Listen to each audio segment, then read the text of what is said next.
Olá, eu sou a Carla Benevides e nesta edição do programa Argumento nós vamos falar sobre o Outubro Rosa, uma campanha que é uma mobilização nacional e chama a atenção para a importância da prevenção e do diagnóstico precoce do câncer de mama. Aqui ao meu lado, comigo no estúdio, está a senadora Zenaide Maia, que é do PSD do Rio Grande do Norte e que também é médica. Senadora, muito obrigada pela sua presença aqui no programa e o Senado também está participando ativamente dessa campanha Outubro Rosa, né, senadora? Eu que agradeço, Carlas, porque esse Outubro Rosa é justamente para dar visibilidade à população brasileira da importância do diagnóstico precoce, tratamento precoce para o câncer de mama e de colo uterino. Então, os meios de comunicação já agradecendo, porque se a gente faz um movimento desse, mas se não dá visibilidade, não chega à população, principalmente a população feminina do Brasil, aí fica difícil deles entenderem o porquê da importância que durante todo o mês de outubro nós fazemos essa campanha para dar visibilidade a essa preocupação para que as mulheres, porque a gente sabe que hoje o câncer de colo uterino, de mama e outros cânceres também, eles quando diagnosticado precocemente, eles não são uma sentença de morte. Essa exposição que a gente abriu hoje aí, com esse grupo Recomeçar, que essa menina, a Joana dos Anjos, que eu digo ela é dos Anjos, é uma dessas mulheres que não se cansa por essa luta de mostrar que é possível sim se ter um câncer, ter uma jornada e se está aqui mostrando prova viva que quando diagnosticado precocemente e tratado precocemente, você tem um recomeço de verdade. Pois é, a senhora falou uma coisa importante, né? Hoje em dia o diagnóstico não é necessariamente uma sentença de morte e a importância de se descobrir precocemente é o que define o sucesso do tratamento. A gente tem hoje, senadora, só em 2021 foram registradas mais de 18 mil mortes por câncer de mama no país. E estima-se que o Brasil vai registrar entre 2023 e 2025 o surgimento de 73 mil novos casos de câncer de mama. Qual a importância da mulher, das mulheres fazerem o autoexame, procurarem as mamografias para elas não fugirem dessas estatísticas? Olha, isso é evitar a morte. Então, o autoexame é importante, mas só ele não resolve, porque muitas vezes, quando você faz o autoexame, no iniciozinho você pode não perceber já o tumor existente. Por isso a importância da mamografia, que agora se reduziu. A idade já começa aos 40, porque 40 aos 69 anos, e que a gente começou a observar que tinha uma incidência grande entre 40 e 50 anos. E dizer o seguinte, nós temos leis aprovadas nesse Congresso de uma importância fundamental. Quando suspeita de diagnóstico de câncer de mama, no máximo em 30 dias ter os exames à disposição, mamografia, ultrassonografia, PAF, que é a punção aspirativa que dá o diagnóstico, que faz o tipo histológico do câncer, que é importante, e para 60 dias o tratamento. E o que a gente vê aqui na prática, isso não acontece. Nós ainda temos mulheres brasileiras, principalmente na região norte e nordeste, que andam mais de 200, 300 quilômetros para fazer uma mamografia.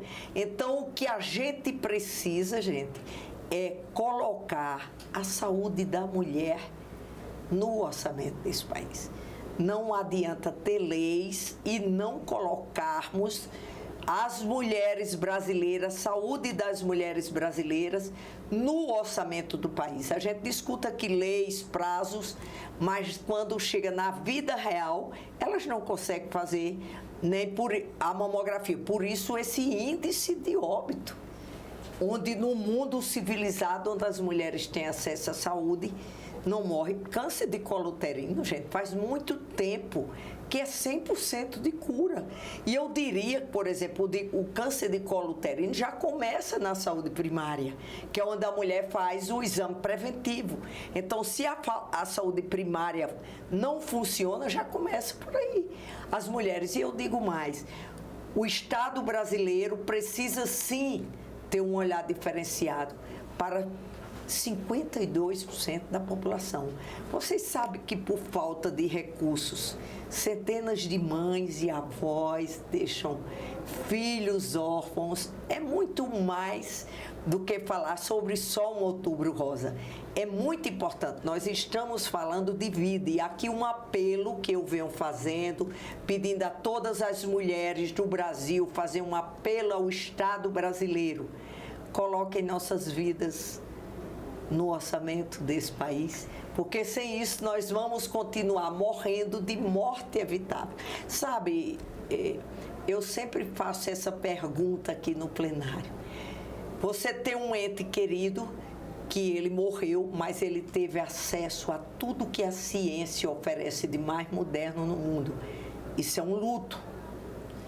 É um luto diferente. E aquele que perdeu seu ente querido, sabendo que morreu por falta de assistência, é algo muito mais doído e muito mais cruel. Então, o Congresso Nacional deve às mulheres desse país um orçamento para que elas não morram, não continuem morrendo de mortes evitáveis. Senadora, a senhora falou da questão do orçamento. A senhora acha que ainda existe essa cultura de que se investe muito no tratamento e pouco na prevenção? Porque pagar, de repente, um aparelho, uma mamografia mais acessível, colocar em lugares mais acessíveis para que todas as mulheres possam fazer, vai ser mais barato do que custear depois uma quimioterapia, uma radioterapia, cirurgia dessas mulheres que não puderam fazer a prevenção? Olha, com certeza, se não pensar nessa parte humana de salvar a vida, pense na economia que se faz.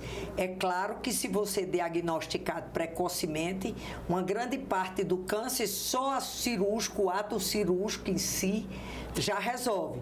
E quando deixa já com metástase, ou seja, o tumor já saiu de uma mama, já invadiu os linfonodos, é um sofrimento bem maior e muito mais caro. É químio, rádio, isso. Ao passo que se a gente desse o diagnóstico precoce, porque na verdade, Carla, a gente não tem assim uma prevenção como o colo uterino. O câncer de mama você tem assim, a gente sabe que o tabagismo, sim, a obesidade, a falta de exercício físico de uma maneira coletiva, ele predispõe as pessoas mais a qualquer tipo de câncer, uma alimentação errada. Mas o câncer de mama, que a gente chama de prevenção de verdade, é um diagnóstico precoce. A senhora falou, de novo, voltando à questão do orçamento, o que está sendo feito dentro da bancada feminina e principalmente dentro dessas programações do Outubro Rosa para mudar essa realidade no orçamento? Isso é uma luta anual no orçamento. Vocês sabem como é o orçamento desse país.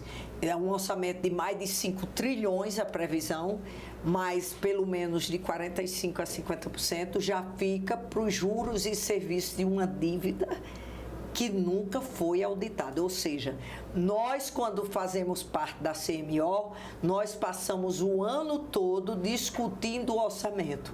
E quem fica com mais da metade dele não senta, não senta aqui para discutir. Então, quando termina o orçamento, qual não é nossa decepção? 4% para a saúde, 4% para a educação pública. Pasmem, gente, menos de 0,5% para a segurança pública. Então, é um orçamento que tem que ser mudado. Por exemplo, não é passar calote, eu digo, é chamar o sistema financeiro e dizer o seguinte: por favor, nós precisamos deixar, vamos pagar 30% aos senhores, mas deixe a gente investir nos gastos primários, porque somente assim a gente salva vidas. Senadora, o Senado também está participando ativamente dessa campanha do Outubro Rosa, com ações de conscientização e também na discussão de projetos que são voltados aí para a saúde da mulher.